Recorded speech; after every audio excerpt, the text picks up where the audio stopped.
The marriage certificate still exists in the Louisiana State Archives, yellowed and brittle, bearing the names of Jeremiah Aldrich and Celeste, listed simply as property beneath his signature. What makes this document so disturbing isn't just the grotesque nature of the union between a plantation owner and his enslaved cook, but the 13 mysterious deaths that followed in the months after their wedding ceremony in March 1854. Local newspapers from that era, carefully preserved in private collections, hint at a conspiracy so elaborate and cruel that authorities buried the investigation to protect some of Louisiana's most prominent families. The truth behind this forced marriage reveals a web of betrayal, revenge, and systematic torture that shocked even the violence-hardened antebellum South. Before we continue with the story of Jeremiah Aldrich and the hellish fate that awaited him at Willowbrook Plantation, make sure to subscribe to our channel and let us know in the comments what state you're listening from. Now let me take you back to a time when honor meant everything and when broken trust could destroy a man in ways far worse than death.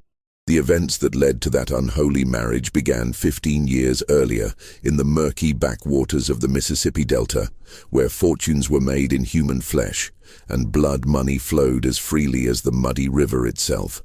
Jeremiah Aldrich wasn't born into the plantation aristocracy that defined Louisiana society in the 1840s. The son of a failed tobacco farmer from Kentucky, he arrived in New Orleans in 1839 with nothing but ambition burning in his chest and a willingness to engage in business that more established gentlemen wouldn't touch with their finest gloves. The slave trade, while legal, carried a social stigma among the old Creole families who preferred to maintain the fiction that their wealth came from sugar and cotton alone, not from the systematic buying and selling of human beings. It was in the sweltering summer of 1840 that Aldrich formed his partnership with Marcus Devereaux and Samuel Rochelle, two men whose desperation matched his own ruthless ambition. Devereaux, the youngest son of a declining sugar baron, needed money to save his family's crumbling plantation from creditors. Rochelle, a former ship captain who'd lost everything to yellow fever and bad investments, possessed invaluable knowledge of the illegal slave routes from Cuba and the Caribbean islands. Together they established what they called the Delta Trading Company, operating from a warehouse on the outskirts of New Orleans where the law's reach grew thin and questions weren't asked about the source of their merchandise. The business proved more profitable than any of them had dared imagine. While legitimate slave traders dealt in documented property with clear titles and health certificates, Aldrich's operation specialized in what they euphemistically called recovery services. They purchased enslaved people who had escaped from failed plantations, bought kidnapped free blacks from corrupt bounty hunters, and most lucratively, smuggled fresh captives from illegal ships that still crossed the Atlantic despite the official ban on international slave trade. The profit margins were extraordinary because their operating costs were minimal. They cared nothing for the health, housing, or basic humanity of their merchandise. For 3 years, the partnership flourished in the shadows of New Orleans society. They reinvested their profits into legitimate businesses, buying respectability along with property. Devereaux saved his family's plantation and expanded it into one of the most productive sugar operations in St. Charles Parish. Rochelle purchased a fleet of riverboats and became a respected shipping magnate.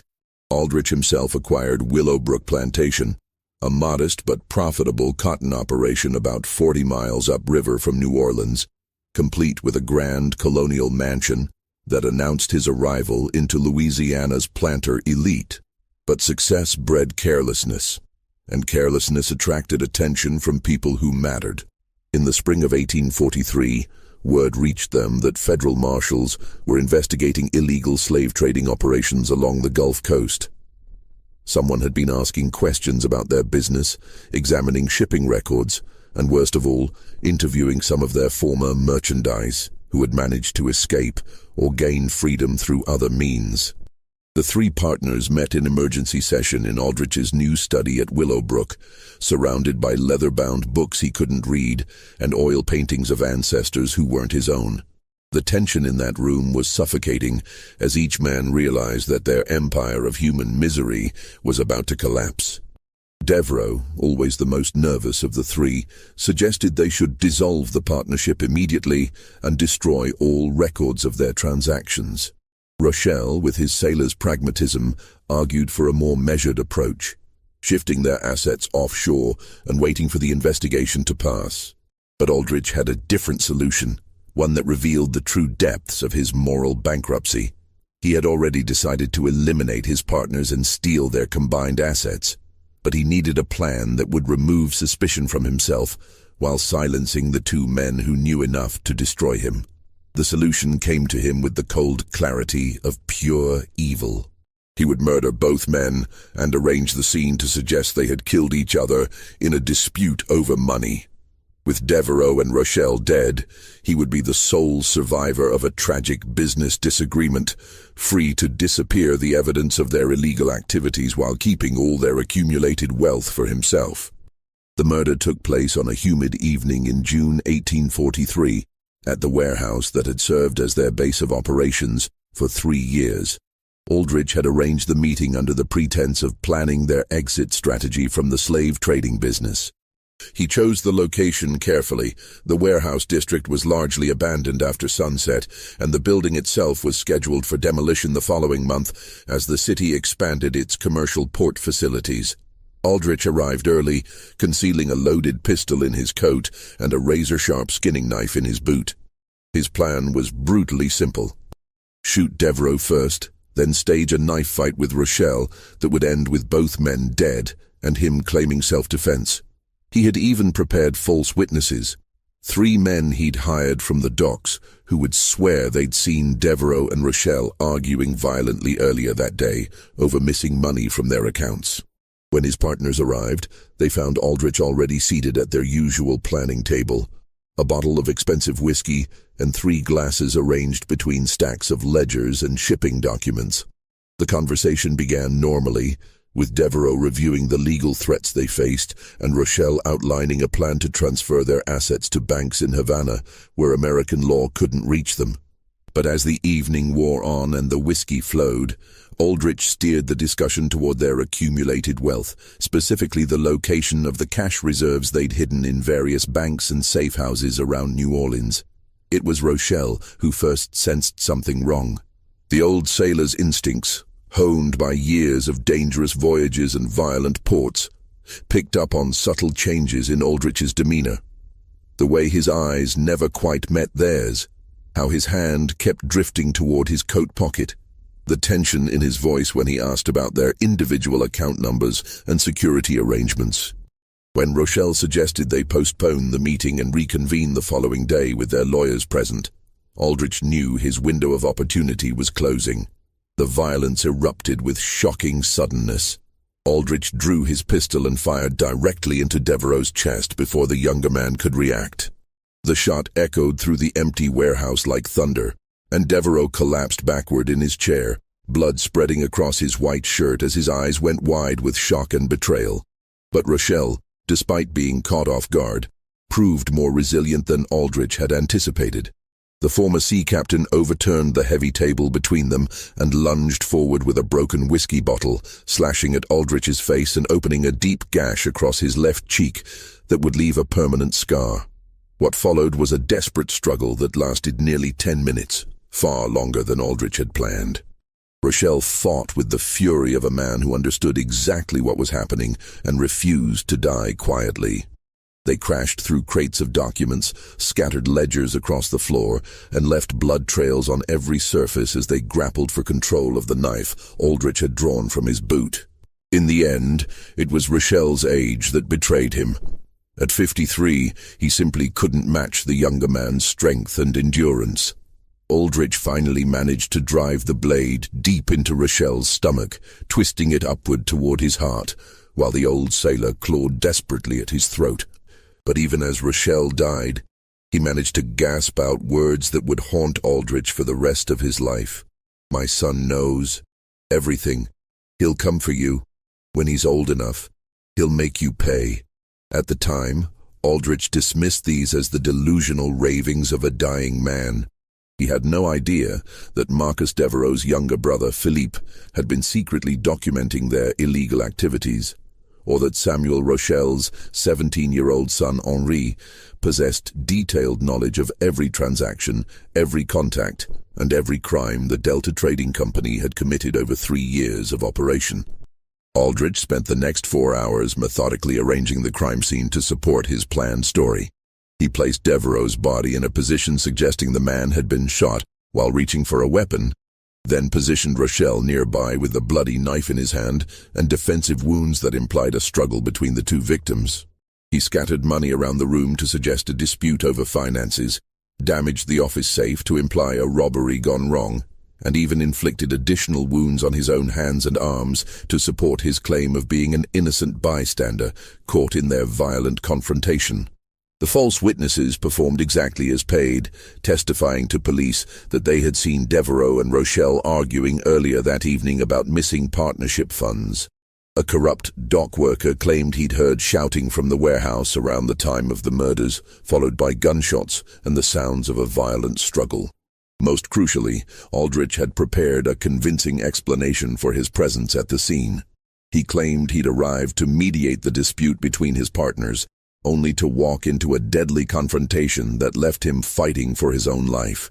The New Orleans police, overwhelmed by more pressing crimes and eager to close a case involving 3 relatively respectable businessmen, accepted Aldrich's version of events with minimal investigation.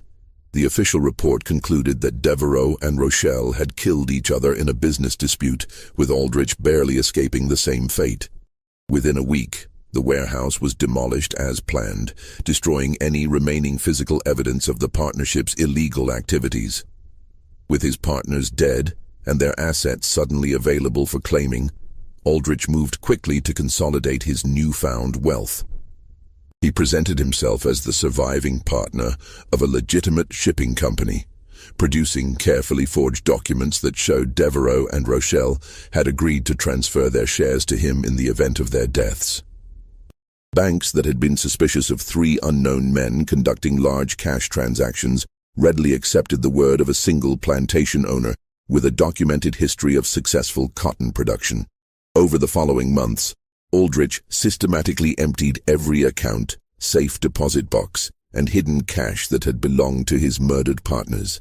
He estimated the total value at nearly $40,000, a fortune that would be worth over $1 million in today's currency. More importantly, he had eliminated the only 2 people who could connect him to the Delta Trading Company's illegal operations, leaving him free to reinvent himself as a respectable member of Louisiana society. But Aldrich had made a fatal miscalculation. In his obsessive focus on immediate threats and financial opportunities, he had completely ignored the families of the men he had murdered. Specifically, he had failed to consider that both Marcus Devereaux and Samuel Rochelle had younger relatives who would soon learn the truth about their deaths, and who would spend the next decade carefully, methodically, patiently planning a revenge so elaborate and devastating that death would seem like mercy compared to what they had in store for him. Philippe Devereaux was 22 years old when his brother Marcus was murdered. And unlike the older Devereaux men, who had always prioritized immediate gratification over long-term planning, Philippe possessed a calculating intelligence that made him far more dangerous than Aldrich ever imagined.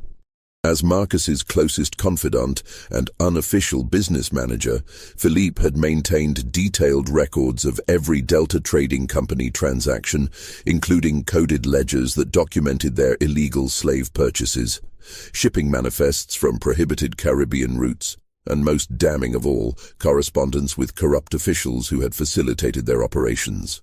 More importantly, Philippe had never trusted Jeremiah Aldrich. Something about the Kentucky newcomer's eagerness to engage in the most brutal aspects of their business had struck Philippe as excessive, even by the standards of men who trafficked in human flesh. He had begun investigating Aldrich's background months before the murders, discovering inconsistencies in his stated history and financial irregularities that suggested far more complex motivations than simple greed. When news of Marcus's death reached Philippe at the family's struggling plantation, his first reaction wasn't grief, but cold, calculating fury. The official story made no sense to anyone who actually knew the three partners. Marcus, while desperate for money, was fundamentally cautious and would never have confronted Samuel Rochelle in a violent manner. Rochelle, despite his rough sailor's background, was a methodical businessman who resolved disputes through negotiation, not knife fights. But most telling of all, Aldrich's account of the evening contained details that Philippe knew to be false, including references to money and accounts that had already been moved to different locations weeks earlier.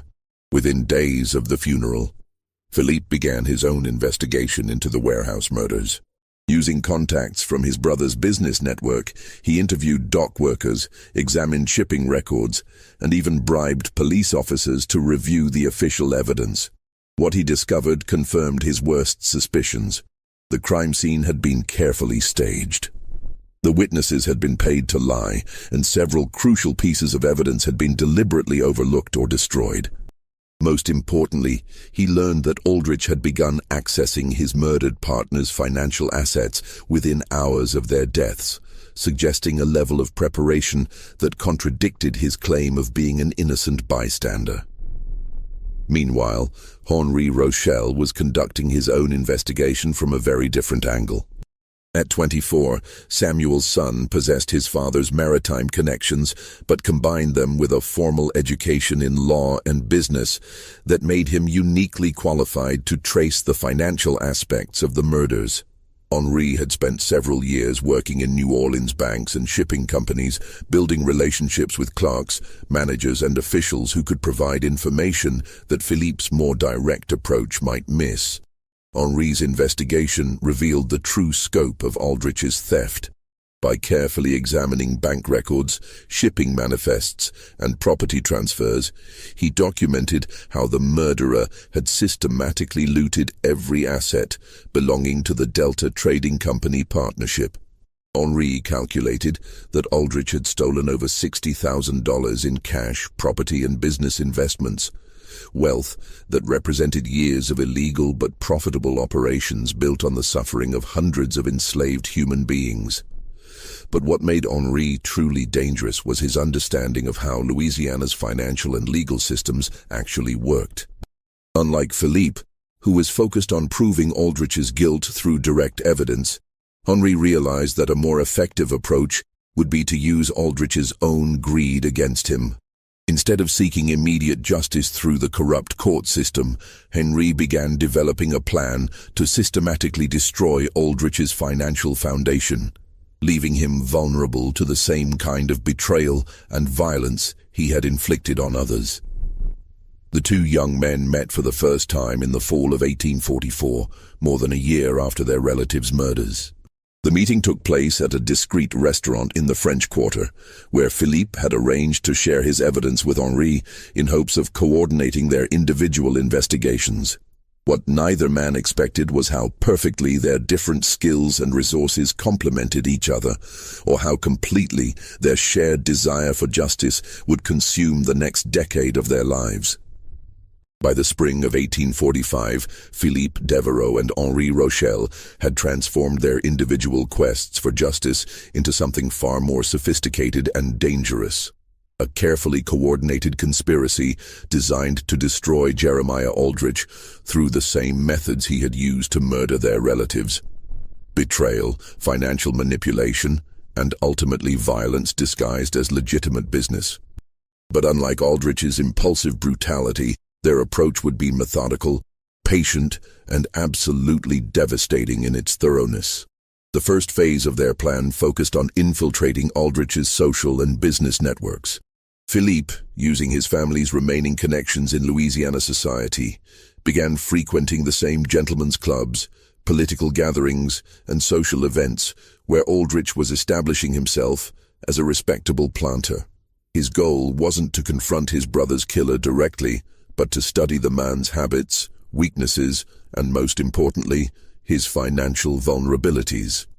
Philippe was blessed with his late brother's charm and social skills, and within months he had positioned himself as one of Aldrich's casual acquaintances, someone trustworthy enough to share drinks with, but not significant enough to be considered a threat. Meanwhile, Henri was using his banking connections to trace every aspect of Aldrich's financial empire.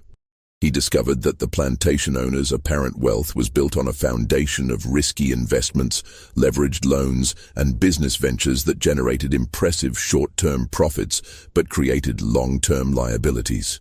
Most crucially, Henri learned that Aldrich had developed a serious gambling problem, regularly losing thousands of dollars in high-stakes poker games and horse racing bets that he funded through increasingly desperate borrowing against his plantation's future crops. The gambling addiction gave them the perfect opening for their revenge. By 1848, Henri had secured employment with First National Bank of New Orleans, the institution that held the primary mortgage on Willowbrook Plantation. From this position, he was able to subtly manipulate Aldrich's credit arrangements, ensuring that loan renewals came with slightly higher interest rates, that payment schedules were structured to create cash flow problems during critical planting seasons, and that the plantation owner was gradually pushed toward the kind of financial desperation that made men vulnerable to manipulation. Simultaneously, Philippe had cultivated relationships with several of New Orleans' most notorious gambling operators, men who ran high-stakes games where fortunes could be won or lost in a single evening.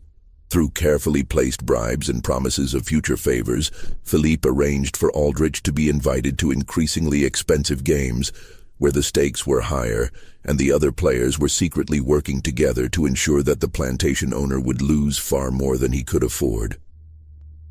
The beauty of their approach was its patience and subtlety. Rather than confronting Aldrich directly or seeking quick revenge through violence, they were systematically destroying the financial foundation that supported his social position and self-image. Every loan that came due created stress. Every gambling loss deepened his desperation, and every failed attempt to raise quick cash through risky investments pushed him closer to the kind of complete ruin that would leave him vulnerable to whatever final punishment they chose to inflict. By 1851, their efforts were beginning to show results. Aldrich's debts had grown to nearly $30,000, and the interest payments alone were consuming most of his plantation's annual profits. He had been forced to sell several parcels of his land to cover gambling losses, and rumors were circulating among Louisiana's planter elite that Willowbrook Plantation was in serious financial trouble. More importantly, Aldrich's personality was beginning to show the strain of constant financial pressure. He had become short-tempered, suspicious of his neighbor's motives, and increasingly desperate in his attempts to find new sources of income. But Philippe and Henri were not content with mere financial ruin. Their ultimate goal was to subject Aldrich to the same kind of humiliation and terror that their murdered relatives had experienced in their final moments. They wanted him to understand that his prosperity had been built on blood, that his respectability was a fiction, and that justice had finally found him despite all his careful planning and brutal efficiency. The final phase of their revenge would require them to push Aldrich beyond mere financial desperation into a position where he would be forced to accept whatever terms they offered, no matter how degrading or dangerous those terms might be. They needed him to be so completely trapped that death would seem preferable to the alternatives, but they also needed him alive long enough to fully appreciate the sophisticated nature of their vengeance. It was Henri who conceived the idea of using Aldrich's own enslaved people as instruments of his destruction. Every plantation owner lived in constant fear of slave rebellion, and that fear could be exploited by men who understood the psychological dynamics of the master-slave relationship. But rather than inciting an actual uprising, which would be both dangerous and morally problematic, Henri suggested a more subtle approach. They would use Aldrich's marriage to one of his own enslaved people as the ultimate humiliation, a public degradation that would destroy his social standing while leaving him legally powerless to escape the consequences. The selection of Celeste as the instrument of Aldrich's final humiliation was not random. Philippe and Henri had spent months studying every person who lived and worked at Willowbrook Plantation, looking for someone whose forced marriage to their target would create the maximum possible social damage, while also providing them with a reliable means of controlling Aldrich's ultimate fate. Celeste met all their requirements perfectly, but for reasons that went far deeper than her physical appearance or social status. At 38 years old, Celeste was indeed a large woman, but her size was the least remarkable thing about her from Philippe and Henri's perspective. What made her invaluable to their plans was her intelligence, her complete loyalty to her own survival, and most importantly, her absolute hatred for Jeremiah Aldrich. Unlike many enslaved people who had learned to hide their true feelings behind masks of compliance, Celeste had never bothered to conceal her contempt for the man who owned her. She performed her duties as head cook efficiently and without complaint, but anyone who observed her carefully could see the cold fury that burned behind her eyes whenever Aldrich was present. Her hatred had deep roots. Celeste had been purchased by Aldrich in 1847 from a failed plantation in Mississippi, where she had been separated from her husband and 3 children, who were sold to different owners in different states. The separation was not economically necessary. Aldrich could have afforded to purchase her entire family, but he had chosen to buy only Celeste because he needed an experienced cook and saw no profit in acquiring what he dismissively called unnecessary mouths to feed. When Celeste had begged him to at least purchase her youngest child, a 10-year-old daughter, Aldrich had laughed and told her that he was running a plantation, not an orphanage for colored children. For 7 years, Celeste had endured the daily humiliation of preparing elaborate meals for the man who had destroyed her family, serving him expensive delicacies while she survived on scraps and kitchen leftovers. She had watched him entertain guests with stories of his business successes, knowing that his wealth had been built on stolen money and murdered partners. She had cleaned blood from his clothes when he returned from mysterious nighttime trips, and she had seen him burn documents and letters in the kitchen fireplace during his increasingly desperate attempts to hide evidence of his financial troubles. More importantly, Celeste had gradually accumulated detailed knowledge of Aldrich's daily routines, his personal habits, his health problems, and his growing paranoia about potential threats from creditors and business rivals. She knew which foods he preferred, which medicines he took for his chronic stomach ailments, and which rooms of the plantation house he visited most frequently. This knowledge made her an perfect potential ally for anyone seeking to manipulate or harm her owner, but it also made her extremely valuable to Philippe and Henri's specific plans for revenge. The approach to Celeste required delicate handling. Neither Philippe nor Henri could risk direct contact with an enslaved person on Aldrich's property, as such contact would be both legally dangerous and likely to arouse suspicion. Instead, they used intermediaries, free people of color who worked in New Orleans markets and had legitimate reasons for occasional visits to rural plantations. Through these contacts, they gradually established communication with Celeste, initially offering small amounts of money in exchange for information about Aldrich's activities and habits. What they discovered exceeded their expectations. Celeste not only possessed detailed knowledge of her owner's vulnerabilities, but she had been conducting her own subtle campaign of psychological warfare against him for years. She had been deliberately oversalting his food to aggravate his stomach problems, accidentally breaking his favorite dishes and personal items, and spreading rumors among the other enslaved people about his financial troubles and potential plans to sell them to cover his debts. Her actions had been careful and deniable, designed to create stress and paranoia without providing clear evidence of deliberate sabotage. When Philippe and Henri finally revealed their true identities and their plans for Aldrich's destruction, Celeste's response was immediate and unequivocal. She would do whatever was necessary to help them destroy the man who had murdered their relatives and ruined her own life. The only condition she demanded was that her cooperation be rewarded with freedom and safe passage to Canada, where she hoped to eventually locate her surviving children.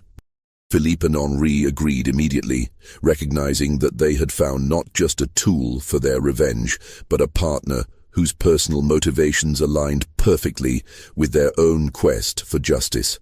The final details of their plan took shape over several months of careful coordination. Aldrich would be pushed into complete financial ruin through a series of manipulated gambling losses and cold loans, leaving him vulnerable to an offer he could not refuse: marry Celeste in a legal ceremony or face immediate death at the hands of his creditors. The marriage would destroy his social standing and provide Philippe and Henri with legal access to his property through their control of his wife. Most importantly, it would place Celeste in a position where she could gradually poison Aldrich over several months, causing him to suffer the same slow, agonizing death that their murdered relatives had experienced. But the plan required one more crucial element: timing. They needed to ensure that Aldrich's financial collapse coincided with a period when he would be isolated from potential allies and unable to seek help from law enforcement or political connections. The opportunity came in early 1854, when Henri learned that Aldrich was planning to attend a high-stakes gambling tournament in New Orleans, hoping to win enough money to save his plantation from foreclosure. It would be the perfect moment to spring their trap, when Aldrich would be desperate enough to accept any terms that offered hope of survival, no matter how degrading those terms might prove to be. The gambling den where Jeremiah Aldrich would meet his fate was located in a converted warehouse near the New Orleans waterfront, a place where the city's most desperate and dangerous men gathered to risk everything on the turn of a card or the roll of dice. The February evening in 1854 when Aldrich arrived was particularly humid and oppressive, with fog rolling off the Mississippi River to shroud the streets in a gray mist that seemed to muffle sound and blur the boundaries between reality and nightmare. Aldrich entered the den carrying a leather satchel containing $8,000, nearly every liquid asset he could scrape together through the sale of slaves, equipment, and personal property from Willowbrook Plantation. It represented his last desperate attempt to win enough money to satisfy his creditors and save his plantation from foreclosure. What he didn't know was that Philippe Devereaux and Henri Rochelle had been carefully orchestrating this moment for months, ensuring that every other player at the high-stakes table would be working together to strip him of his remaining wealth. The game was 5-card stud poker, played with stakes that started at $500 per hand and escalated quickly as the evening progressed. Aldrich initially experienced moderate success, winning enough smaller pots to believe that his luck might finally be changing. But as the stakes increased and the alcohol flowed more freely, he began making increasingly reckless bets, driven by a combination of desperation and the false confidence that came from his early wins. By midnight, Aldrich had lost more than half of his stake, but he continued playing with the desperate intensity of a man who understood that this was literally his last chance to save himself from complete ruin. The other players, following Philippe's careful instructions, allowed him to win occasional hands to keep him at the table, but gradually increased the pressure until he was betting amounts that represented his entire remaining fortune on single draws of cards. The final hand began just after 2 o'clock in the morning, when the fog outside had grown so thick that the gaslight from the street lamps barely penetrated the warehouse windows. Aldrich was dealt what appeared to be a strong hand, a pair of kings showing, with the possibility of a full house if the hidden cards fell correctly. Confident that this was his moment to recover his losses and perhaps even win enough to solve his financial problems permanently, he pushed his remaining $3,000 into the center of the table. But the other players had been dealt even stronger hands, and more importantly, they had been coordinating their bets to ensure that the final pot would be large enough to completely bankrupt Aldrich while leaving him with debts far exceeding anything he could possibly repay. When the cards were finally revealed, Aldrich's pair of kings lost to a full house held by a man he didn't recognize, a cold-eyed stranger who collected the winnings with the methodical efficiency of someone who had been certain of the outcome from the beginning. As the reality of his complete financial destruction began to sink in, Aldrich sat frozen at the empty table, staring at the felt surface where his last hope had just evaporated. The other players had already departed, but the stranger who had won the final hand remained seated across from him, studying Aldrich with the intensity of a scientist examining an interesting specimen. After several minutes of oppressive silence, the stranger finally spoke, his voice carrying a slight French accent that seemed familiar, but which Aldrich couldn't immediately place. "Mr. Aldrich," the man said, "I believe we need to discuss your outstanding obligations. You see, the gentlemen who just departed are not merely gamblers. They represent certain business interests that have been very patient with your financial difficulties. But patience, like luck, eventually runs out." It was at this moment that Philippe Devereaux stepped out of the shadows near the warehouse entrance, his face illuminated by the flickering gaslight in a way that made his resemblance to his murdered brother unmistakably clear. Aldrich's blood turned to ice as he recognized the features he had seen twisted in pain and shock 11 years earlier, when Marcus Devereaux had died with a bullet in his chest and betrayal in his eyes.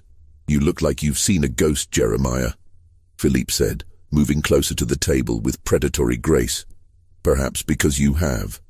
My name is Philippe Devereaux, and I believe you knew my older brother Marcus quite well. In fact, you were the last person to see him alive, weren't you?" The warehouse suddenly felt impossibly cold despite the humid Louisiana air outside. Aldrich's hands began to shake as the full scope of his situation became clear. This had never been a random gambling tournament or a chance to save his plantation. It had been an elaborate trap, planned and executed with the kind of methodical precision that spoke of years of patient preparation and unlimited hatred. Henri Rochelle emerged from another corner of the warehouse, completing the triangle of accusers that surrounded Aldrich at the poker table. "My father Samuel always said you were clever, Mr. Aldrich. Clever enough to murder 2 men and steal their life's work. But apparently not clever enough to realize that dead men sometimes leave behind sons who remember their father's stories and never forget their father's killers." The warehouse fell silent, except for the distant sound of ship horns echoing across the fog-shrouded river. Aldrich sat paralyzed between his accusers, his mind racing through possible escapes and finding none. He was alone in an isolated building with 2 men who had spent over a decade planning his destruction, and his complete financial ruin meant that no one would be looking for him if he simply disappeared into the Mississippi Delta. Philippe moved to the chair directly across from Aldrich, settling himself with deliberate care before speaking again. "We know everything, Jeremiah. We know about the Delta Trading Company and your illegal slave trading operations. We know about the warehouse where you murdered our fathers in cold blood. We know about the forged documents and the bribed witnesses and the systematic theft of everything they had worked to build. Most importantly, we know that you've been living on blood money for 11 years, building your respectable plantation lifestyle on the foundation of their corpses." Henri approached from the other side, producing a leather folder filled with documents that he spread across the poker table like evidence in a courtroom. "These are copies of every financial transaction you've made since 1843, Mr. Aldrich. Bank records showing how you looted our father's accounts. Property transfers demonstrating how you acquired assets that rightfully belonged to their estates. Even correspondence with some of the corrupt officials who helped you cover your tracks. Officials who have since become far more concerned with their own survival than with protecting yours." The evidence was overwhelming and undeniably authentic. Aldrich recognized documents he thought had been destroyed years ago, financial records that could only have been obtained through extensive investigation and careful bribes, and most damning of all, sworn statements from people who had witnessed various aspects of his crimes but had remained silent until now. Philippe and Henri had built a case that would not only prove his guilt in any court of law, but would also implicate dozens of other prominent Louisiana citizens who had unknowingly helped him launder his stolen wealth. "The question now," Philippe continued, "is what we intend to do with this information. We could turn it over to federal authorities, who would be very interested in prosecuting not only you, but everyone who helped you integrate stolen money into Louisiana's banking system. Or we could arrange for certain parties in New Orleans to learn that you've been operating under false pretenses for over a decade, living a lie built on the murder of their business associates and friends. I suspect that either approach would result in your death, probably preceded by considerable unpleasantness. Aldrich finally found his voice, though it came out as little more than a whisper. What do you want? Money? I can get money. My plantation is worth... Your plantation is worthless, Henri interrupted. We hold the mortgage, remember, along with most of your other debts. We've been systematically acquiring your obligations for years, Mr. Aldrich. Every loan you've taken, every gambling debt you've accumulated, every financial arrangement that's kept you afloat, it all belongs to us now. You have nothing left to bargain with except your life. And frankly, we're not particularly interested in preserving that either. The warehouse seemed to grow colder as the implications of their words sank in. Aldrich was not just bankrupt, he was completely at their mercy, dependent on their whims for his continued existence. Everything he had built, every comfort he had enjoyed, every aspect of the respectable life he had constructed, had been systematically stripped away by the sons of the men he had murdered. But as terrifying as his situation was, some part of his mind still refused to accept that death was inevitable. There is, however, one alternative, Philippe said, his voice taking on a tone of mock consideration. One way you might be permitted to continue breathing, at least for a while longer. It would require a certain sacrifice of dignity on your part. A public acknowledgement of your true nature and a demonstration of your complete submission to our authority.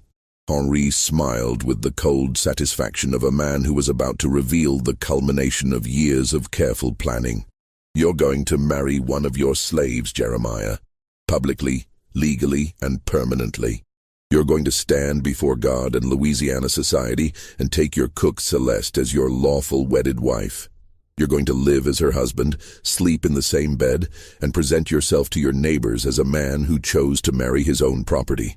The suggestion was so grotesque, so completely beyond the boundaries of acceptable behavior in antebellum Louisiana society, that Aldrich initially couldn't process what he was hearing.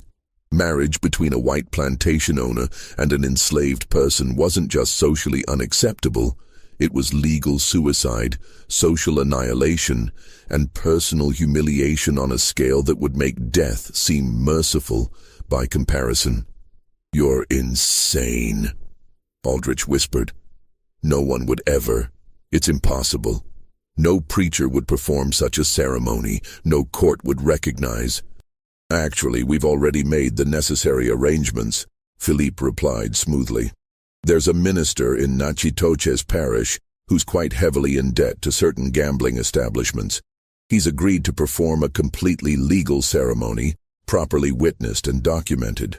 As for the courts, well, Louisiana law is quite clear that marriage contracts, once properly executed, are binding regardless of the circumstances under which they were created. You would be legally married to Celeste, with all the rights and obligations that entails. Henri leaned forward across the table, his eyes glittering with malicious satisfaction. The beauty of this arrangement, Mr. Aldrich, is that it gives you a choice. You can refuse our generous offer and face immediate consequences for your crimes, consequences that would involve considerably more physical pain than you might imagine. Or you can accept temporary humiliation in exchange for continued life, however degraded that life might become.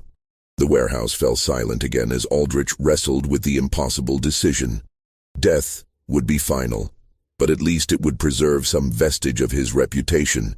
His neighbors might remember him as a man who had gambling problems and business failures, but they wouldn't know the truth about his murders or his crimes. Marriage to Celeste, on the other hand, would destroy every aspect of his social identity while leaving him alive to endure years of public humiliation and private torment. How long? He finally asked. If I agree to this arrangement, how long would it last? Philippe and Henri exchanged a look that spoke of shared understanding and mutual satisfaction.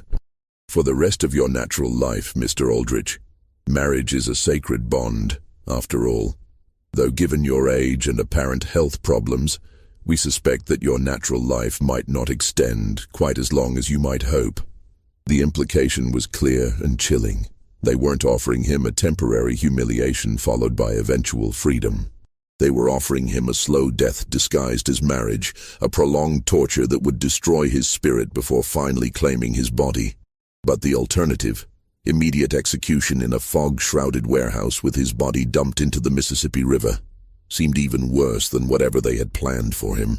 Just when we thought we'd seen it all, the horror in this Louisiana warehouse intensifies. If this story is giving you chills, share this video with a friend who loves dark mysteries, hit that like button to support our content, and don't forget to subscribe to never miss stories like this. Let's discover together what happens next. After what felt like hours but was probably only minutes, Aldrich raised his head and looked directly at his tormentors. "If I agree to this marriage, what guarantee do I have that you won't simply kill me anyway?" "None whatsoever," Henry replied with brutal honesty. "But you do have our word that your death, when it comes, will be considerably more pleasant than what we had originally planned. Think of the marriage as an opportunity to demonstrate good behavior. Compliance will be rewarded with kindness. Resistance will be punished with creativity." Felipe produced a document from his coat pocket and placed it on the table beside the evidence of Aldrich's crimes. "This is a marriage contract, properly prepared and ready for your signature. The ceremony is scheduled for tomorrow evening at Willowbrook Plantation, where all your neighbors and business associates will be invited to witness your voluntary union with Celeste. They've been told that you've experienced a religious conversion and wish to demonstrate your commitment to Christian charity by elevating one of your slaves to the status of wife. The final humiliation was the requirement that he present the marriage as his own choice, a voluntary act of Christian benevolence rather than the forced degradation it actually represented. His neighbors would think him eccentric, possibly insane, but they would also believe that he had chosen this path of his own free will. No one would suspect that he was being coerced by the vengeful sons of murdered partners, because no one else knew that Marcus Devereaux and Samuel Rochelle had ever existed. Aldrich reached for the marriage contract with hands that shook so violently he could barely hold the document steady. The terms were simple and absolute. He would marry Celeste in a legal ceremony, live with her as husband and wife, and provide for her welfare as he would any spouse. In exchange, his creditors would refrain from immediate collection of his debts and would allow him to continue operating Willowbrook Plantation under their oversight.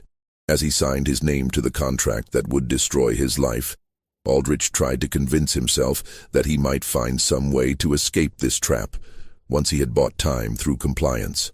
Perhaps he could appeal to authorities, or flee to another state, or find some legal loophole that would invalidate the marriage.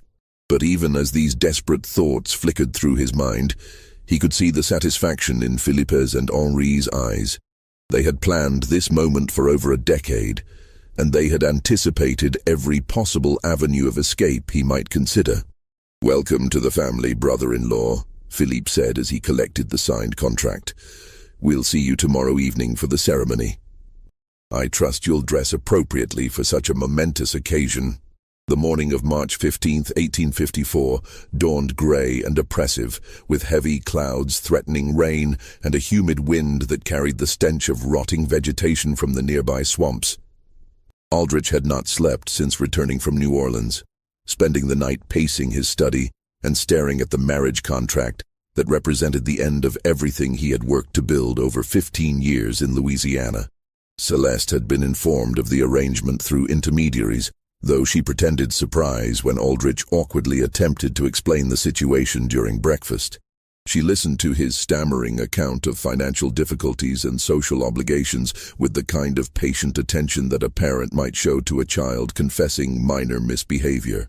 When he finished his pathetic explanation, she simply nodded and said, "Yes, Master Aldrich, I understand. I'll prepare myself for the ceremony." The calm acceptance in her voice terrified him more than anger or resistance would have. It suggested a level of preparation and coordination that implied she had known about the plan long before he had been forced to agree to it.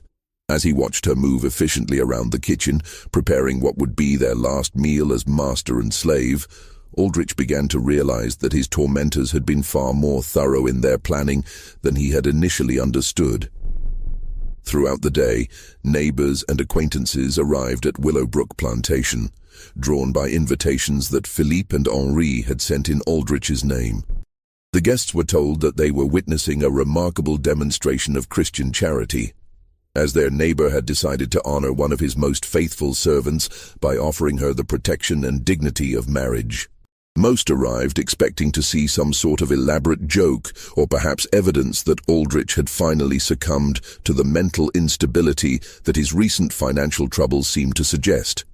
What they found instead was a properly organized wedding ceremony, complete with decorations, refreshments, and a nervous groom who seemed genuinely committed to the bizarre proceedings. Aldrich had dressed in his finest clothes, as Philippe had suggested, and he played his role with the desperate conviction of a man who understood that his survival depended on a convincing performance. When guests asked about his unusual decision, he repeated the explanation about religious conversion and Christian duty, with enough apparent sincerity that most accepted it as the eccentric choice of a man under considerable stress.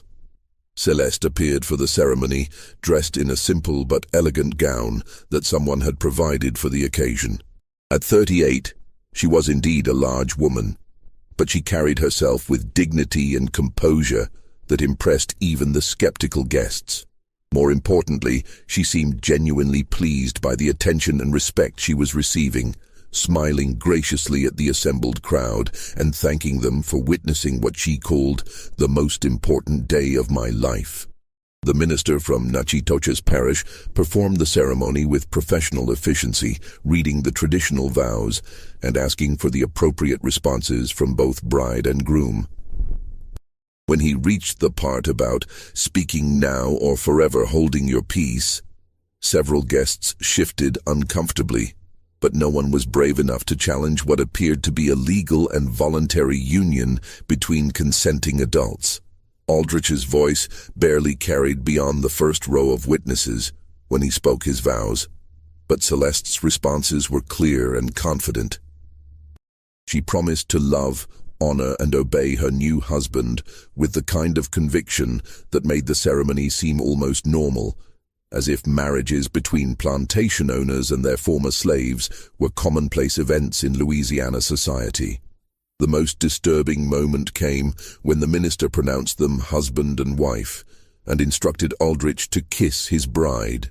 The plantation owner's face went pale as he leaned forward to fulfill this final requirement, and for a moment it seemed as though he might collapse entirely. But Celeste steadied him with surprising gentleness, rising on her toes to meet his lips in a brief, chaste kiss that sealed their legal union and began the final phase of his destruction. As the guests departed, most shaking their heads in bewilderment at what they had witnessed, Aldrich found himself alone with his new wife in the plantation house that had once represented his successful integration into Louisiana society. The building suddenly felt foreign and threatening, as if the marriage ceremony had transformed familiar rooms into alien spaces where he no longer belonged. Celeste moved through the house with the confidence of someone who understood that the power dynamic had shifted permanently. She began rearranging furniture and personal belongings with casual authority, making changes that emphasized her new status as mistress of the household. When Aldrich attempted to protest one of her decisions, she fixed him with a stare that contained years of accumulated hatred and quietly said, "We're married now, Jeremiah. Husband and wife. Partners. I think it's time we started acting like it, don't you?" That first night, as they lay in the same bed that had once been his private sanctuary, Aldrich understood that his tormentors had devised a punishment far more sophisticated than simple death. They had trapped him in a daily reminder of his powerlessness, surrounded him with the constant presence of someone who knew exactly what he had done and exactly what he deserved. Every meal she cooked, every word she spoke, every gesture of apparent affection would be a calculated reminder that his comfortable life had been built on blood and theft. But the true horror was yet to come. As Aldrich would soon discover, the marriage was not the culmination of Philippe's and Henri's revenge. It was merely the beginning of a slow, methodical destruction that would make his final moments in that warehouse seem merciful by comparison. The first month of marriage passed with deceptive normalcy, as Celeste settled into her new role with an efficiency that impressed even Aldrich's remaining neighbors. She managed the household staff with firm authority, entertained the few visitors who still felt comfortable calling on Willowbrook Plantation, and maintained the social pretenses that allowed her husband to preserve some vestige of his former respectability. To outside observers, the unlikely marriage appeared to be functioning as well as any conventional union in rural Louisiana. But Aldrich was beginning to notice subtle changes in his daily routine that filled him with growing unease. His breakfast coffee had developed a slightly bitter aftertaste that he couldn't identify, despite being prepared with the same beans and methods Celeste had used for years. His evening meals, while expertly prepared and beautifully presented, left him feeling vaguely nauseated and unusually tired. Most disturbing of all, he had begun experiencing headaches and episodes of dizziness that seemed to worsen whenever he spent extended time in his wife's company. Initially, he attributed these symptoms to stress and the emotional toll of his degraded circumstances. The humiliation of his forced marriage, combined with his awareness of his complete dependence on Philippe's and Henri's continued mercy, was certainly enough to cause physical problems. But as the weeks passed and his condition gradually worsened, Aldrich began to suspect that his symptoms might have a more deliberate cause. His suspicions were confirmed during a conversation with Dr. Hamilton Warren, Willowbrook's longtime physician, who had come to examine Aldrich after he collapsed during a business meeting with potential cotton buyers. Dr. Warren's preliminary examination revealed symptoms consistent with chronic poisoning, specifically the gradual accumulation of toxic substances that were slowly destroying his digestive system and nervous functions. "Your condition is quite serious, Mr. Aldrich," Dr. Warren explained as he packed his medical instruments. "The symptoms suggest prolonged exposure to arsenic or a similar metallic poison. Such poisoning typically occurs over several months, with the victim experiencing increasing weakness, digestive problems, and neurological deterioration. Without immediate treatment and removal from the source of contamination, the condition is invariably fatal." The diagnosis confirmed Aldrich's worst fears about his wife's true intentions. Celeste was systematically murdering him with the same patient methodology that Philippe and Henri had used to destroy his finances and social standing. She was administering poison in carefully measured doses, probably mixed into his food or drink, creating a slow death that would appear natural to anyone who wasn't specifically looking for signs of deliberate harm. But confronting Celeste directly would be both dangerous and pointless. She was protected by her legal status as his wife, her apparent innocence of any wrongdoing, and most importantly, her connections to the two men who controlled every aspect of his continued existence. If he accused her of poisoning him, she could simply deny the charges while Philippe and Henri arranged for more immediate and violent consequences for his paranoid accusations against their chosen instrument of justice. Instead, Aldrich began taking elaborate precautions to protect himself from further poisoning. He started preparing his own meals in secret, using ingredients he personally selected and cooking utensils that he kept hidden in his study. He avoided drinking anything that Celeste had prepared, relying instead on water from a well that only he could access. Most importantly, he began sleeping in a locked guest room rather than sharing the marital bed where his wife might have opportunities to administer poison while he was unconscious. These defensive measures provided temporary relief from his symptoms, but they also created new problems that threatened to expose his growing paranoia to outside observers. Neighbors who visited Willowbrook Plantation began commenting on his gaunt appearance, his nervous behavior, and his obvious reluctance to eat or drink anything in his wife's presence. Word spread throughout the parish that Jeremiah Aldrich was displaying signs of mental instability, possibly as a result of the stress associated with his unusual marriage. Celeste played her role in this psychological campaign with masterful skill. When guests expressed concern about her husband's behavior, she responded with the kind of patient worry that a devoted wife might show for a beloved spouse who was suffering from illness or mental disturbance. She prepared elaborate meals that he refused to eat, offered him drinks that he declined with obvious suspicion, and generally behaved like a woman whose efforts to care for her husband were being rejected by a man who was losing touch with reality. The brilliance of her approach was that it made Aldrich's defensive actions appear to be symptoms of paranoid delusion rather than reasonable responses to genuine threats. His refusal to eat her cooking looked like irrational fear rather than intelligent caution. His secretive behavior and obvious mistrust of his wife seemed like evidence of mental breakdown rather than proof that he was being systematically murdered. Most devastatingly, his attempts to explain the situation to Dr. Warren and other trusted associates were dismissed as the ravings of a man who had been driven insane by financial stress and social humiliation. No one could believe that a recently enslaved woman would be capable of conceiving and executing such a sophisticated murder plot, or that she would have the knowledge and resources necessary to obtain and administer exotic poisons over an extended period. By late spring of 1854, Aldrich found himself trapped in a nightmare scenario where his accurate understanding of his wife's murderous intentions had been transformed into evidence of his own mental instability. He was being slowly killed by a woman he was legally bound to live with, while his every attempt to protect himself or seek help was interpreted as proof that he was losing his mind. But the psychological torture was far from over. Philippe and Henri had designed their revenge to include not just physical suffering, but complete social isolation and the gradual destruction of every relationship Aldrich had maintained during his years of apparent respectability. They wanted him to die alone, friendless, and utterly convinced that justice had finally caught up with him, despite all his careful planning and brutal efficiency. The truth about his situation was revealed to Aldrich in the most cruel and methodical way possible during a dinner party that Celeste had organized to celebrate their 3-month wedding anniversary. She had invited several of their remaining neighbors, along with Dr. Warren and other prominent members of local society who had maintained cordial relationships with the plantation despite the unusual circumstances of the marriage. Aldrich had spent the day preparing for the evening with his customary paranoia, secretly eating beforehand and planning to avoid consuming anything his wife had prepared.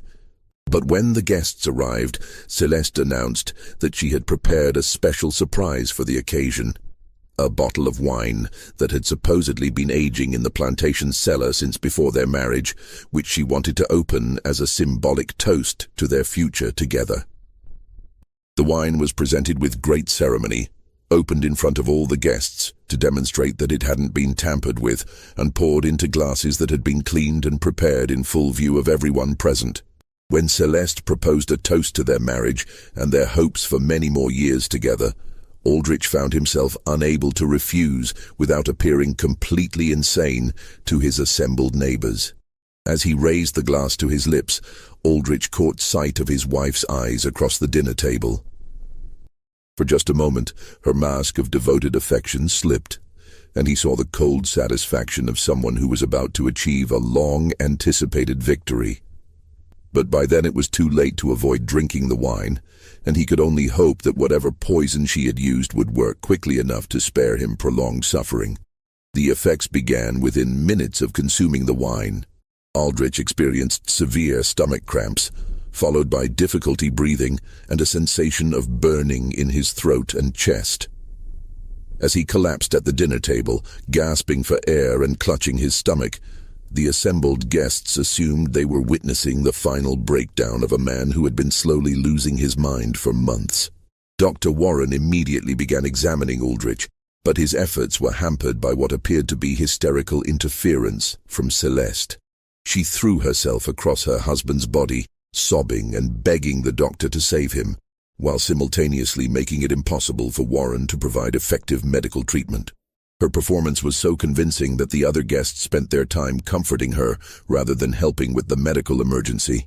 But as Aldrich lay dying on his own dining room floor, Celeste leaned close to his ear and whispered words that revealed the true scope of the conspiracy that had destroyed his life. Marcus Devereux was my cousin, Jeremiah. Samuel Rochelle was my uncle by marriage. I've been working with Philippe and Henri since 1845. Waiting for the perfect opportunity to watch you die, the way you made them die.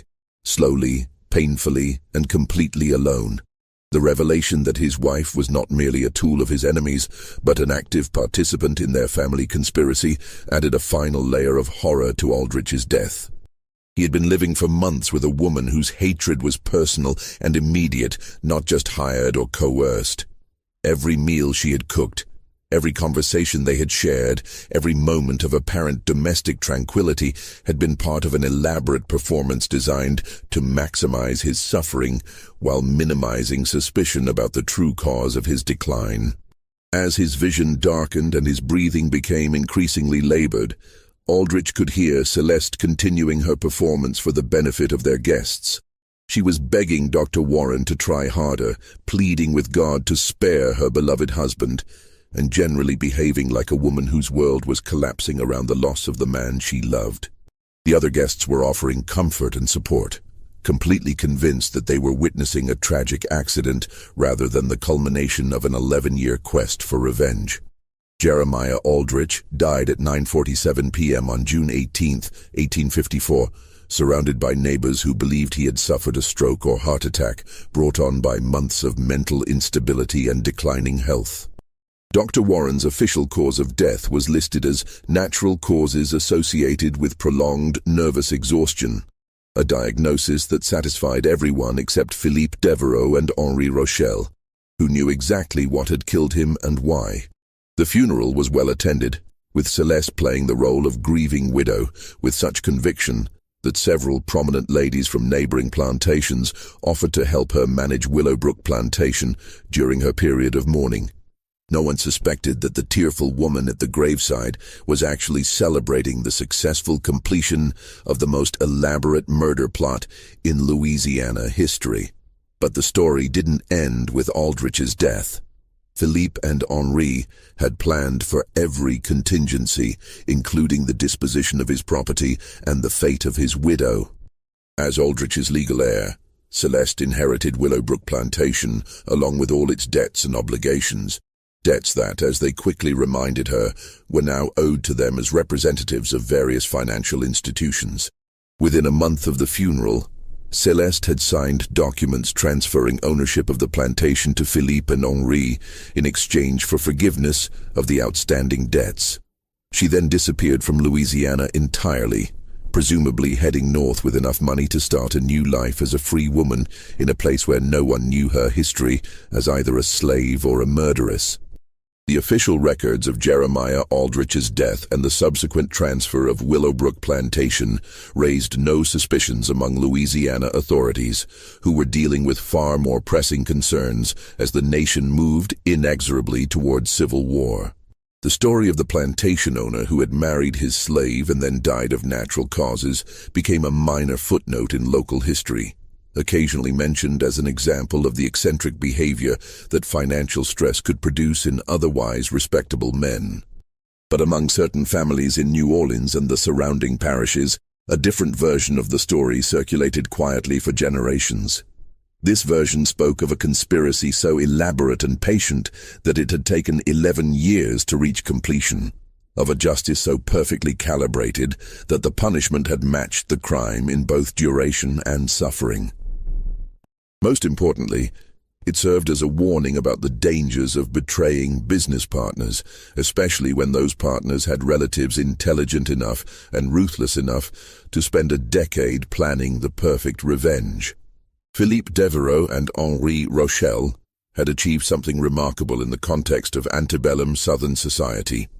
They had successfully prosecuted a murder case that no court would have touched, executed a death sentence that no judge would have imposed, and done it all through methods that left no evidence of their involvement. Their success had required patience, intelligence, financial resources, and most importantly, a complete understanding of how Louisiana's social and legal systems actually functioned.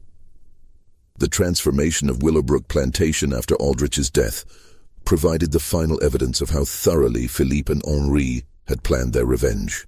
Rather than selling the property for profit, they converted it into a refuge for freed slaves and escaped bondspeople, creating exactly the kind of humanitarian institution that would have horrified the man who had built his fortune on human trafficking. The plantation house that had once entertained Louisiana's elite became a station on the Underground Railroad, helping enslaved people reach freedom in the northern states and Canada. This transformation was not just symbolically appropriate, but also practically invisible to local authorities.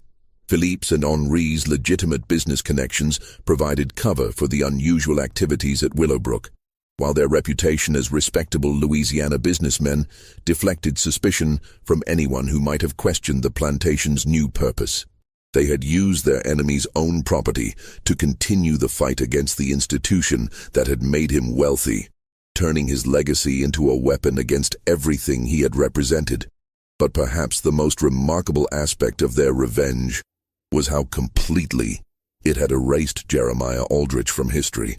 Unlike the victims of more conventional murders, who at least received recognition as casualties of crime, Aldrich had been systematically eliminated from existence. His wealth had been redistributed to the families of his victims. His property had been converted to purposes that directly contradicted his values. His reputation had been destroyed through his own actions rather than through posthumous revelation of his crimes. Most importantly, the manner of his death had been designed to ensure that no one would remember him as anything more than a failed plantation owner who had made poor financial decisions and married unwisely. There would be no monuments to his memory, no family line to preserve his name, and no historical record of his actual accomplishments or crimes. He had been deleted from Louisiana history as thoroughly as if he had never existed at all. This mystery shows us that justice sometimes operates outside the boundaries of legal institutions, particularly in societies where those institutions are designed to protect the powerful at the expense of the vulnerable. What do you think of this story? Do you believe everything was revealed? Leave your comment below. If you enjoyed this tale and want more horror stories like this, subscribe, hit the notification bell, and share with someone who loves mysteries. See you in the next video.